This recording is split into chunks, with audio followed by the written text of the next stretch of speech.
Les gens miam tout le monde, c'est Tyranno, j'espère que vous allez tous aimer, en tout cas pour ma part, ça va comme d'habitude super bien. Depuis que je suis en primaire, lorsqu'un professeur me raconte quelque chose, j'ai ce fameux caractère de tout remettre en question. Alors lorsqu'un professeur me disait quelque chose, je me disais mais est-ce qu'il serait pas en train de me raconter une colossale connerie là? Donc je me suis posé la question, est-ce qu'on raconte toujours la vérité à l'école? Je me suis renseigné sur différents sujets et il s'avère que la réponse... Et non. Alors je vous propose aujourd'hui de partir sur un top 10 des mensonges qu'on vous apprend et qu'on vous enseigne à l'école. Et la vidéo d'aujourd'hui commence maintenant.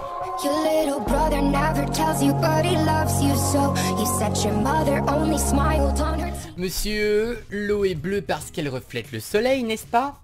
Alors est-ce que l'eau est bleue dans un premier temps? Je vais te dire non. Prends une bouteille d'eau, tu verras qu'elle est transparente. Dans un second temps tu vas me dire oui mais l'eau de la mer est bleue, comment se fait-ce? Alors c'est tout simple, c'est dû à la décomposition de la lumière blanche. En fait l'eau absorbe la couleur rouge et réfléchit la couleur bleue. Donc de ce fait lorsque la lumière blanche nous atteint on peut voir que l'eau est bleue. Enfin vous allez peut-être me dire oui mais parfois l'eau est verte voire même transparente. Alors là ça dépend en fait de la profondeur de l'eau. Au plus il y a de quantité d'eau, de profondeur d'eau, au plus on va se rapprocher d'un bleu profond, au moins il y a de quantité, au plus on va se rapprocher du transparent. Monsieur, il n'y a pas de gravité dans l'espace, n'est-ce pas? Alors là je pense que je vais contredire un bon nombre de personnes. Effectivement, peu importe où on se trouve dans l'espace, il y a toujours une force de gravité. Seulement il y a une grande confusion entre les mots pesanteur, apesanteur, gravité, poids et masse. Même si tous ces termes se relient entre eux, eh bien il y a tout de même une différence de signification. Lorsqu'un homme est dans l'espace, eh bien il est en apesanteur mais subit à tout moment une force de gravité. Monsieur, le sang désoxygéné,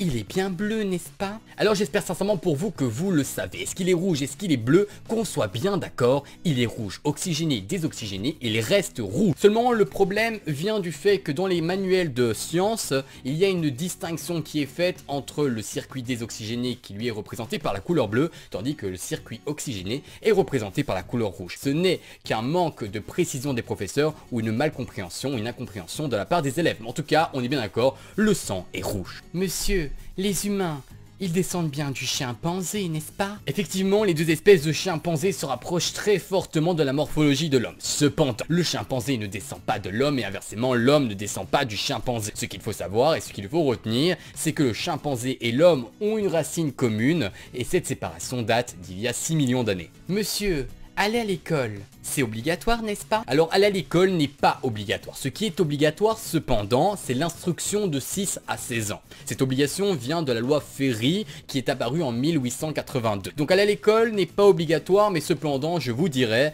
que aller à l'école et les souvenirs que vous aurez là-bas, ce sont des souvenirs que vous garderez toute votre vie. Alors je vous le dis et je vous le répète, profitez-en. Monsieur, la chauve-souris, elle est aveugle, n'est-ce pas? Alors la chauve-souris n'est absolument pas aveugle. Elle a des yeux comme vous et moi et elle voit peut-être tout aussi bien. Lorsque nous sommes dans une obscurité totale, nous ne voyons absolument rien. Elle, cependant, a un outil très spécial qui s'appelle l'écholocation. Ce petit outil permet d'envoyer des ultrasons qui seront renvoyés vers elle, qui lui permettent de savoir s'il y a un obstacle devant elle et qui lui permettent d'attraper ses proies dans une obscurité des plus intenses. Alors non, la chauve-souris n'est pas aveugle. Monsieur, Cléopâtre, elle était égyptienne, n'est-ce pas? Alors Cléopâtre, notre fameuse Cléopâtre, reine d'Égypte, compagne de Jules César, n'était pas égyptienne mais bien grecque. En effet, elle appartenait à la dynastie des Lagides qui était originaire de Macédoine. Alors la petite Cléopâtre, elle en a fait du chemin pour arriver jusqu'à nos bouquins. Monsieur, le mot anticonstitutionnellement, c'est quand même le mot le plus long, n'est-ce pas? Alors il s'agit bel et bien d'un mythe. Effectivement, je vous balance déjà le mot intergouvernementalisation qui est plus long d'une lettre. Ensuite, il faut savoir que dans la médecine, dans la chimie, il existe des mots largement plus longs. Premièrement, avec une solution qui est du chlorure d'un mot de 49 lettres. Et effectivement, je vais vous l'afficher à l'écran parce que je n'aurais même pas le courage de le citer. Monsieur, Christophe Colomb, il a bel et bien découvert l'Amérique, n'est-ce pas? Alors, je vous rassure, ce n'est pas une fausse information. En 1492, donc en 1492 pour vous les Français, Christophe Colomb a bel et bien découvert l'Amérique. Cependant, il s'avère que des populations ont découvert l'Amérique avant notre fameux Columbus. Il s'agit des Vikings, ce peuple du nord, de Norvège, qui en fait par un concours, par un enchaînement de circonstances serait arrivé aux terres américaines. Je vous explique. Premièrement, ils ont quitté la Norvège à cause du fameux Harold les Beaux Cheveux. cheveux. Ensuite ils ont été rejoindre l'Islande et en Islande ils se sont dit mais il y a des terres au loin. Ah mais qu'est-ce que c'est? Ils ont pris leur petite barque, le petit bateau et ensuite ils ont été sur l'île du Groenland. Ensuite une fois sur l'île du Groenland ils se sont dit mais attendez mais il y a encore des terres là-bas. Et là ils sont tombés sur une petite île d'Amérique et donc ils ont indirectement découvert sans le vouloir l'Amérique avant Mister Columbus. Si ça c'est pas beau? Monsieur, je vous rassure c'est ma dernière question mais répondez-y.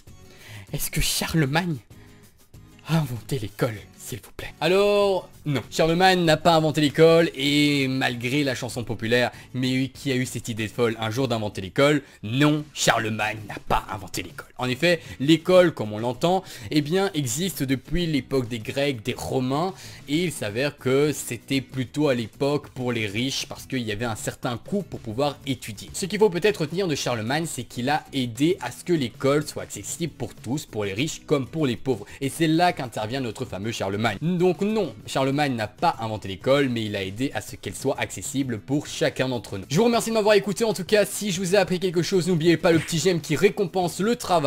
Je vous propose également de partager cette vidéo à votre entourage pour mettre fin à ces intox, à ces fausses idées qu'on reçoit de l'école. En tout cas, je vous souhaite la bonne journée, la bonne soirée, la bonne après-midi, tout dépend du moment où vous verrez cette vidéo. C'était Tyranno. Allez, à la prochaine pour de nouvelles vidéos. Bye tout le monde.